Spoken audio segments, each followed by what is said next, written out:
Hello friends, నేను వచ్చేసి Doha ఖతర్లో ఉంటాను. నేనైతే ఆస్పర్ మార్కెట్కి వచ్చిన. దీంట్లో రేట్లు ఎలా ఉన్నాయనేది మీకు అన్నిటి చూపిస్తా. ఇది వచ్చేసి ఆస్పర్ టవర్కి అపోజిట్ అయితే ఉంది. లోపలికి వెళ్ళేసరికి అయితే లోపల ఫ్రేగ్రెన్స్ అయితే అదిరిపోయింది. నేరుగా డ్రై ఫ్రూట్ సెక్షన్స్కి అయితే వచ్చేసి ఇక్కడ నుంచి అయితే 12 రియాల్ నుంచి స్టార్ట్ అయిపోయింది. టెడ్డీ బేరీ అయితే పిల్లలకి ఆడుకోదలిగి అయితే చాలా అంటే చాలా ఉంటుంది. ఇది వచ్చేసి 12 రియాల్ అంట. ఒకటేమో 5 రియాల్కి అయితే చిన్నగా ఆడుకోవచ్చు. దీని తర్వాత స్వీట్ మెయితీ స్వీట్స్ అయితే చూసిన 12 రియాల్ 19 రియాల్ అయితే ఉన్నాయి. ఇక్కడ చుడువా మురుకులు గిన 4 రియాల్ నుంచి అయితే స్టార్ట్ అయితాయి.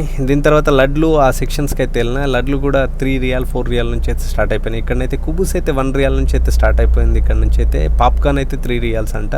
మిల్కులు జ్యూస్లు అయితే మనం తీసుకున్న దాన్ని బట్టి అయితే ఇక్కడ బనానా అయితే 3 రియాల్ 75 పైసలు అట. దీని తర్వాత గాజర్ అయితే 175 పిల్స్ ఉన్నది. ఇక్కడ 2 కోళ్ళు వచ్చేసి 25 రియాలు. దాని తర్వాత నేనైతే 1 కేజీ గాజర్ అయితే తీసుకున్నా. దాని తర్వాత ఇక్కడ చూస్తారు కదా ప్రియా పిక్కిల్ అయితే 7 రియాల్ ఉంది. తీసుకున్న సామాన్కి అయితే బిల్లు కడదామని అయితే కౌంటర్ దగ్గరికి అయితే వెళ్ళిన. బాస్కెట్ నుంచి తీసి అయితే కౌంటర్ మీద పెట్టేసిన. బిల్ అయితే చేసేసిండు. ఈ వీడియో ఒక లైక్ వేసుకోండి.